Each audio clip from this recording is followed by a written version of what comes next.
Hi guys, Tugger here with a new video, and this video will be me talking about the next reset and the upcoming class tuning changes. There are many things that are actually going to get added, like buffs and nerfs, but also they are going to do something towards solo shuffle, and we're going to actually talk about this. So let's start right away. Um, our class changes are actually very nice, and I want to preface something that can we really be appreciative of the actual mindset of Blizzard coming into Dragonflight. Like everything is going as planned. I would say that making changes every week is something that many of us actually wanted. Well, for me, I would have liked maybe every 2 weeks, because the meta has to settle some way somehow. But I think it is also in conjuncture with Mythic raiding and Mythic Plus and such, so they want to do all the changes at the same time, which is all right. And maybe they have enough data for some classes, but I feel like the meta is not really settled yet. Maybe for Socialful it is, because there is a lot of games, a lot of actual information out there. And I'm going to make a tier list video tonight, um, and I will discuss about it more briefly. So let's talk about those class changes. So Restoration Druid, I'm not going to cover PvE changes. Embrace of the Dream, healing increased by 25%. Don't know if it's going to be very valuable or not. Luxury in Soul now has a 1.5%, 3% chance to spread. Rejuvenation, I don't know if it's going to be very valuable in PvP. Maybe in RBGs. But I don't think in solo shuffle or 3v3 it's going to be like useful. Death Knight Soul Reaper damage increased by 10%. I feel like every Death Knight is skipping over Soul Reaper. It has to change some place into the tree so you can actually take Soul Reaper without being punished for it. Icy Talon's duration increased to 10 seconds. It means that whenever you're getting CC'd, you will still have Icy Talons. It will be easier to stack, easier to maintain, so that's good. Unholy, those are the changes that I would think they would have put a PvE note, but whatever. Apocalypse Goal duration increased to 20 seconds instead of 15. Death Goal damage increased by 10%. Clown Shadows and Score Strike increased by 6%. Plaguebringer, that's the passive. Whenever you're going to do a Score Strike, you're going to have 100% dots ticking faster. It will be 10 seconds instead of 5 seconds, so it means that you don't need to be melee range all the time to actually apply it with Score Strike, or you just hit a pet or whatever. But that's a buff, really, that's a buff. It's going to be a lot easier for you to actually have Plaguebringer at all times.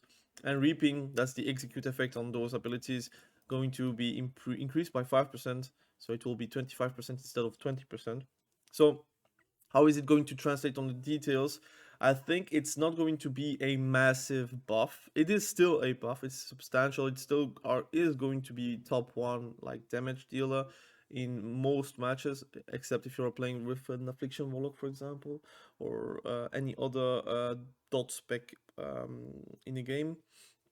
And I don't know if it's going to be that impressive while live, but I think many players are actually playing disease builds to actually improve your damage with the diseases, and also the diseases themselves are doing some good damage, and this will make difficult just hit much more harder. I already hit for 35k on some builds, so it will just be like around 40k now. So I don't know if it's going to be like a 40k crit. By the way, it doesn't crit a lot, but whenever it does, it really does. And it's strong. We will see if it's going to translate as much on live. For me, it looks like a non-necessary buff towards PvP, but I can understand that in PvE it might be interesting to have more interaction than just disease and pet, and that's more or less for every class really. Evoker, disintegrate damage increased by 15%. Evoke, like, problem is it is devastation and preservation don't need any buffs towards damage. They already have a huge amount of damage, and this should have been just only devastation. But somehow, some way they put evoker instead of like the spec specific damage dealer spec, I would say. But anyways, it's more a buff towards of course preservation. Devastation does a lot of good damage on Disintegrate, but it gets kicked very easily. I don't know if it's going to be very valuable for them. Personally, whenever I see Disintegrate, I do kick it, because it's the only one that I know that I'm not going to have an interrupt being useless. But anyways, it's at 15%. all abilities damage reduced by 3%. I think it is not as justified as you would think. Does some incredible damage in RBGs, in arenas, in social. It can also one-shot someone with double tap, and they will remove double tap in the future. So they will change it with something else. But for now, I think it's like a band-aid for the time being. So whenever the double tap is going to change, they are going to actually buff it again or buff something else out of the kit. So fire mages are again getting buffed. I don't know if it's going to be very justified, because in threes it's still strong. I think low-key people are sleeping on it, like for reals. I think rogue mage is still going to prefer fire mage. Arcane mages are super strong. They are like also like a type of fire mage, because basically it's going to be bursting in specific windows. But fire mage, what you're doing is increasing again by 12%. Like, this is a lot. Fire blast, 12% is a lot. This is going to be a spammable ability, basically. You're going to, it's off GCD. It is, I don't know if you guys know how strong it's going to be. I think you're going to have a rude awakening on the actual damage that they are going to produce. I'm not saying that they don't deserve a buff towards damage, but that's not really why they are C tier or B tier in Soul Shuffle. In threes, they are not C tier or B tier in my books. They are a lot better, but I mean, what do I know, right? What do I know? But this is a PvE change, of course, and it will translate super well in PvP. And I think a lot of mages are going to be very excited, because even frost mages are getting buffed. Icelands, 12%. Many people are actually playing Iceland's build anyways. Flurry, something that you're going to do all the time, 15%. Frostbolt, 15%. So if you want to do a Frostbolt build, it might be a valuable right now. Glacial Spike increased by 15%. So that's weird, because they did nerf it previous week, but you tell me. Like, they nerfed the crit damage, and now they're buffing the normal damage. I'm pretty sure if you're going to do the math, it will just cancel themselves, but whatever. Splitting ice now causes ice. Well, anyways, you're going to do for 80% damage on nearby enemies. That's actually very strong in PvP. I'm not gonna lie. This and this are going to make mages just that much stronger. And don't know if it's like balanced around Soul Shuffle now, because they're like, they could have put PvE change. So basically they want it to be also valuable in PvP. So I don't know if they're taking data from Soul Shuffle or they're balancing around Soul Shuffle, which is okay for me, because I do like Soul Shuffle. I want them to actually acknowledge Soul Shuffle, I would say a bit less than 3v3, but still more than 2v2, if I make sense. Now that there is a hierarchy on 3v3, Soul Shuffle and RBGs, and I would say RBGs a bit lower, and then 2v2. That would be my hierarchy. But this is pretty much a Soul Shuffle buff, because in previous Frost is very strong with a warlock, very strong with also some rogues. They have actually good build, like good comps. I would say the best comps is still a wizard cleave. It doesn't matter which wizard, but a wizard nonetheless. And they are also very strong with Shadow Priest. I already saw that. And fire mages, like RMP is going to be nuts with this, man. It's going to be very strong. But this is probably pretty much Soul Shuffle, right? But it's going to translate on every aspect: RBGs, 3s, 2s, and this is going to be very nasty to actually heal through. Windwalkers getting reduced by 3%. I think it's fair. They do a lot of damage, AoE and single target. Priests increase the mana cost of power shield to 5%. But the nerfs and the buffs. So I'm going to talk about the buffs right now, but there are nerfs for PvP, and I'm going to talk about them. But basically, if I need to summarize everything, it's going to be consistent damage up, burst down, and healing and self-healing is down too. So pretty much there is like a fine window where they want to give Shadow Priest more incentive to do consistent damage in PvP and also PvE, obviously. But the problem is they are good right now because they can burst often, or because they can self-heal often, or because they can actually like use instants. But all those changes are all dots. So basically they want you to be able to play a dot playstyle and not only the 1 minute go instant damage playstyle, like direct damage playstyle, which is good. I think all these changes are actually very good, and it's going to be weighted like around. And people would say, "Oh, what they are very nerfing very hard on PvP, like in the PvP section, but they get buffed in the PvE section, which is also PvP, by the way." But I think it's a fine window where you are going to have a Shadow Priest in a good state. If I'm going to make a tier list tonight, like for this afternoon EU time, um, basically in my tier list, it was S tier in Socialful.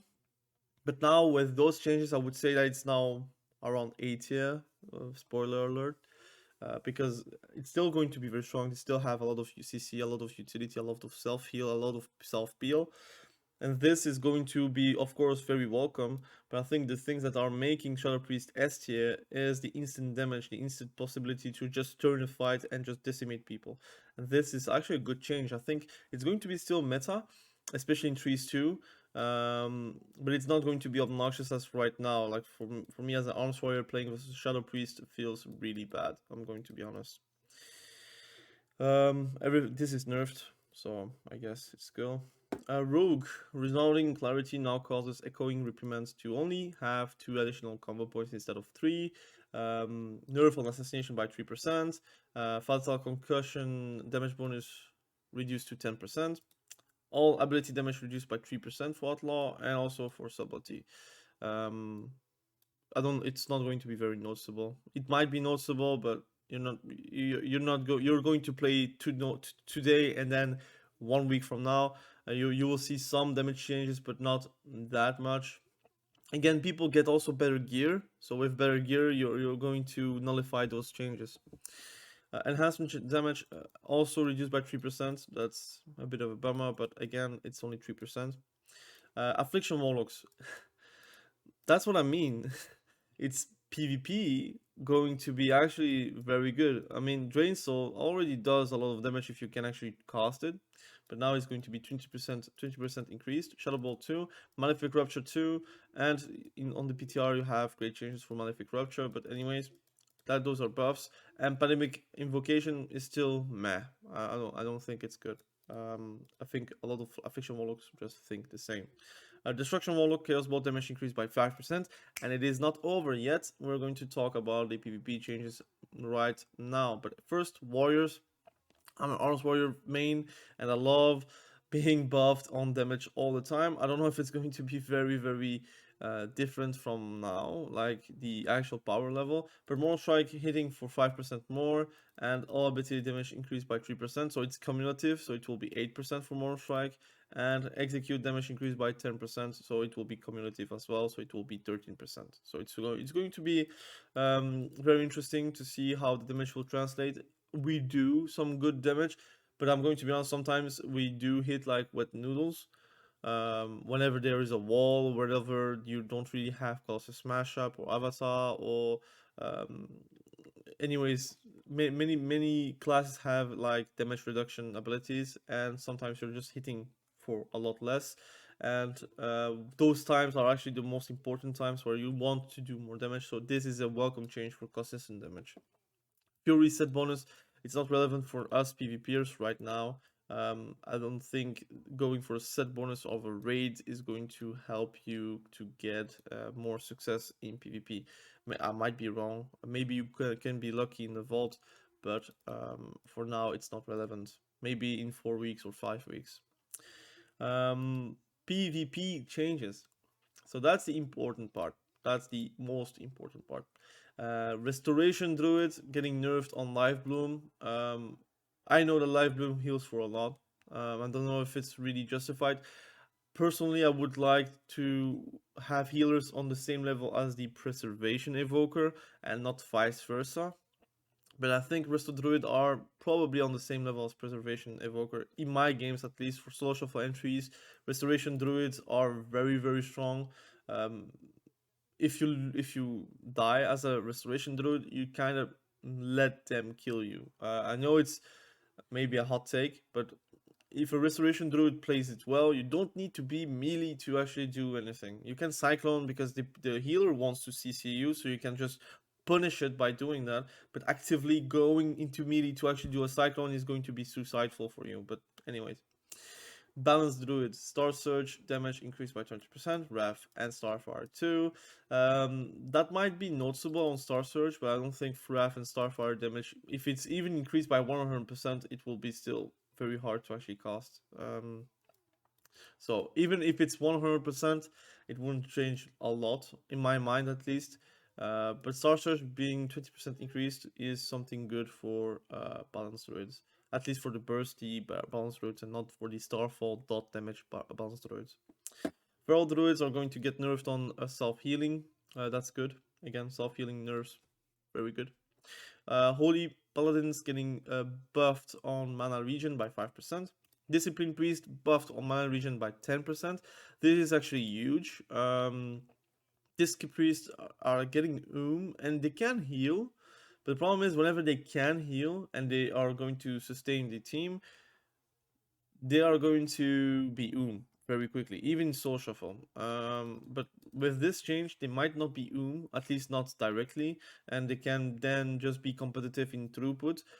But I will be honest, in my tier list for Soul Shuffle, this priest is really not high, and that's a mistake from me from my prediction. I really thought this priest were going to be very good, just based on the kit, the design.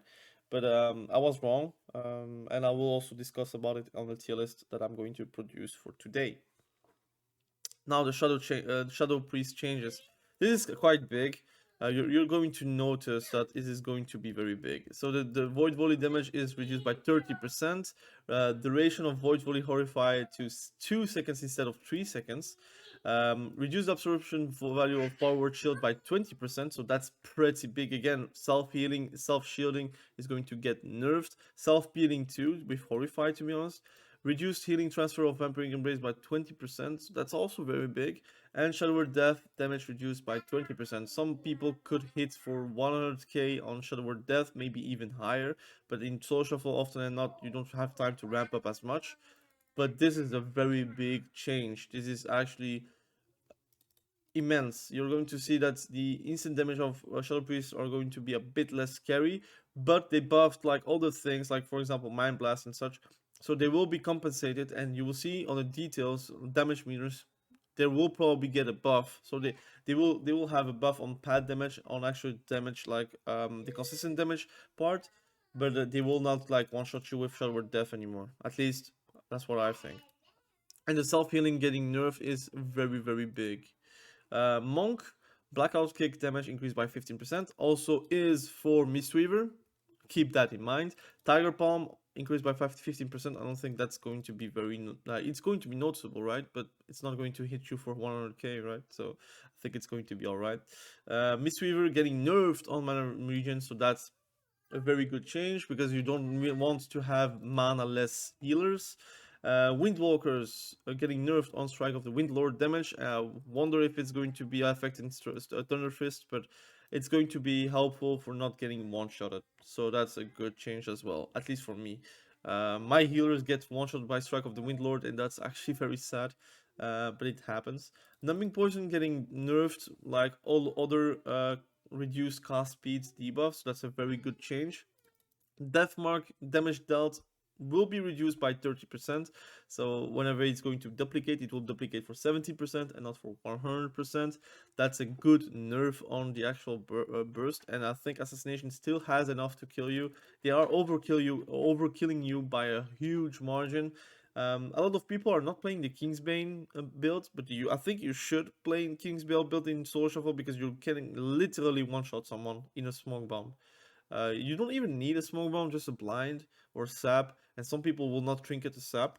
So if you can be able to actually do a one-shot with the opener, I think it's a good change to actually hit on the actual CD. Subtlety Rogue Secret Technique. I think that's very cheesy. Like 30% reduced. I don't see every Subtlety Rogue playing with the Secret Technique build. But I already saw like a one shot here and there. But it's cheesy. It's cheesy. I mean, it's not happening all the game like all the time. So I think it's not going to affect Subtlety Rogue at all. Like it's going to be still staying like this. Subtlety Rogues are going to be strong because it's Subtlety Rogue. Shaman. Healing Stream Totem healing increased by 15%. That's actually very big for Restore Shaman, for Enhancement Shaman, and for Elemental Shaman if they go for Healing Stream Totem. But it's mostly big for Restoration Shaman. The actual consistent healing will be very high. Enhancement Shaman reduce the damage of Elemental Blast by 15%, so less burst. This is the biggest nerf for Enhancement Shaman. So people are playing with Primordial Wave, you might just change builds because this is just making your lightning bolts hit for 75% of normal damage instead of 150%. And I know you can just stack mastery and compensate it, but I think most people will just turn away of the Primordial Wave build and they will go for Ascendance, for example. So Restoration Druid, Restoration Shaman Riptide healing increased by 15% in PvP combat, also very big. But now, are we going to go to a place where Riptide is going to be your top healing, or do you want to have totems being top healing, or do you want to have actually cast abilities to be top healing? And that's the direction of Restoration Shaman is very weird. In Soul Shuffle, I think Riptide healing is probably what is needed, and that's really a change that I would think.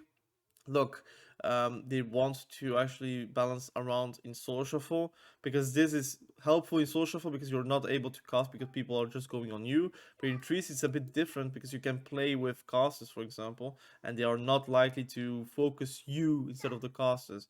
And then your healing is alright because you can't cast, but it's an indication that they are actually taking Soul Shuffle seriously, I think. Elemental Blast getting nerfed for Elemental Shamans. Elemental Shamans don't play Elemental Blast anymore, by the way. It's only happening in random BGs. People cannot cast Elemental Blast anymore, except with Nature Swiftness. So this change will not do anything towards the actual DPS of a Elemental Shaman in PvP. Anyways, I know that what they are saying is true, but I think it's because they nerfed Enhancement Shaman by 50% that they have to do that for Elemental Shaman, but people play just Earthshock. Earthshock is the way to go. You don't have time to cast Elemental Blast. Warlock Sustain still nerfed, and that's what I'm saying, man. They are going to nerf everything until Affliction is going to be D tier, basically. Demonic Embrace no longer gains 10% additional stamina. I guess that's fair. But that was a compensation for the Demon Armor change. So, I mean, the Demon Armor PvP talent, right? From Shadowlands, from before BFA and such. So, that's going to be very weird, but whatever. Affliction getting nerfed on Soulburn Port duration reduced to 6 seconds. Soulburn Drain Life no longer grants an absorb when healing at full health. And Soulburn Healthstone healing is reduced to 20%. So those are the changes that I wanted to be changed. But what I really want is Soulburn to be actually changed to a 30-second CD and not a 6-second CD. That's the real nerf that you can do. This is a nerf, but it is not going to be very noticeable because that's not what's OP. What's OP is actually being able to spend soul shards at any time to actually gain a substantial buff. And this is going to just like hit them, and then they will just notify that Soulburn is still very good, and they are going to butcher Soulburn, and this is going to stay, and Soulburn will not be able to actually be very good in PvP. So that's my prediction. Again, I predicted that for the week before and the week that like even before, like 2 weeks ago. already said that they are going to hit everything which wasn't really needed, and now they're going to hit on the things that are actually needed but are wrongly, and then they will hit on the right thing, so being a longer CD, and then they will get butchered. Like affliction will just be a target and get killed very easily. Demonology Warlock Call Fan Hunter is reduced, like being 60-second CD instead of a 30-second CD. I think it's fair, but it's a bit weird that it's not a silence then, it's an interrupt. So I don't know. Maybe people will just not play Call Fan Hunter, I think. It's a 1 minute CD. You will have to play something else than with a Shadow Priest because you will not be able to interrupt often. You will have CC, but this just effectively makes you have to play with a melee, I guess, or with an elemental shaman. With a Shadow Priest, I think it's very, very risky to actually play versus casters because you cannot really interrupt often. Destruction Warlock, Chaos Bolt damage increased by 15%. It will be 20% in total, so it's very, very strong. I already hit sometimes for 90k, so it will be around 100k, 110k easily. Sometimes I can hit for 100k, but everything is aligning, so it will be very noticeable. What is also noticeable is Shadowburn damage increased by 30%, which is also buffed on the PTR, so they will put a lot of modifiers on all the talents to get also Shadowburn being a valued spell. So whenever you're going to do Shadowburn, you will have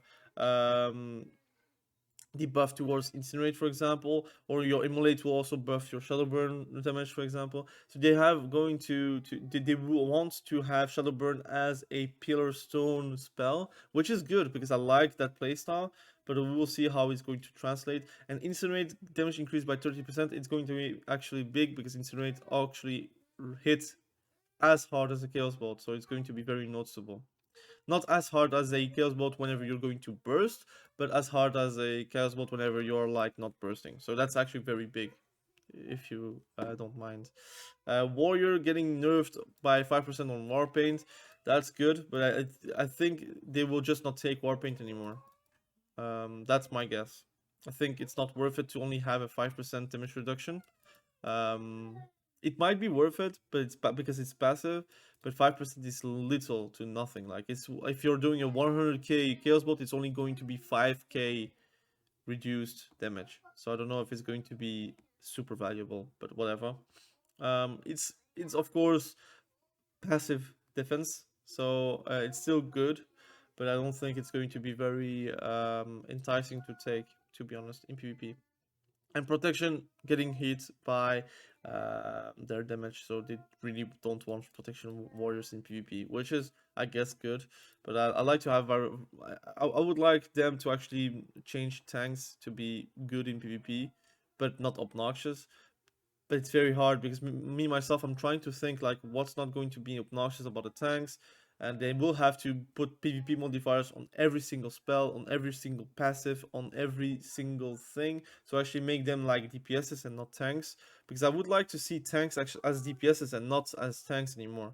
And if they like a playstyle of sword and board and being like an arms warrior, like damage wise, and being as squishy as an arms warrior would be fun gameplay, to be honest.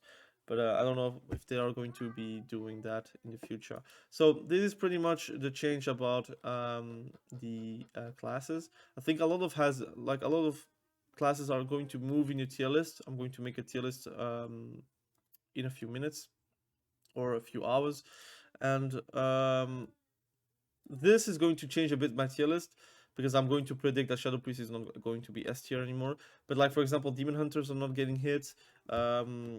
Who is not going to get hit? Arcane Mages are not going to get hit. Arms Warriors are hit, but positively. Fury Warrior damage is not hit. Unholy DK are getting buffed. Frost DK is still the same, and Frost DK is actually very strong. Paladins are still the same, for example. So I wonder what is going to be beneficial for classes on this weekly reset. But anyways, let's talk really briefly about Soul Shuffle. Future improvements, rating calculated per round in games with levers, desired debuff being tracked account-wide, UI improvements, matchmaking value for each player in a match will be displayed on the scoreboard, so you'll have more visibility on the MMR. Adding a warning prompt that displays the penalty for leaving if a player attempts to leave a match. That's good, but what they have to do is not being able to leave. So even if you leave, your character just stays there for 15 minutes, and that's enough to actually win a game. Like if it's only 15 minutes, it's going to be like a ghosted character. And 50 minutes, the enemy team just knows that they're going to just kill that guy and it's over, and they still have the actual points. But what's good is this rating calculated per round in games with leavers. So it means that if someone leaves, you will gain some rating, right? So that's, I think, good. Mouse over on the queue time for a match will display the average DPS wait time as well as the average healer wait time. That is incentivizing to go healer, I guess. And indicator on the UI for call to arms for healer, displaying extra rewards to healers receiving for queuing. But the problem is, everyone is conquest capped, everyone is honor capped, everyone has gear, so you need to give something else to healers to be incentivized. I don't know if it's gold, I don't know if it's actual chance, not that because it's too OP, but maybe mats or whatever. That could be something good for them, but I don't know if it's going to be so much better with those changes. But I like the other changes really. We will see how it's going to be happening. They're actually trying to look for incentivize the healers towards socialful, but we will have to see what they are going to do. So thank you for watching the video. I really appreciate you. Please be sure to subscribe to the channel if you haven't done that yet, and be sure to stay safe. We will catch each other very soon in a next video. Have a great day. Bye.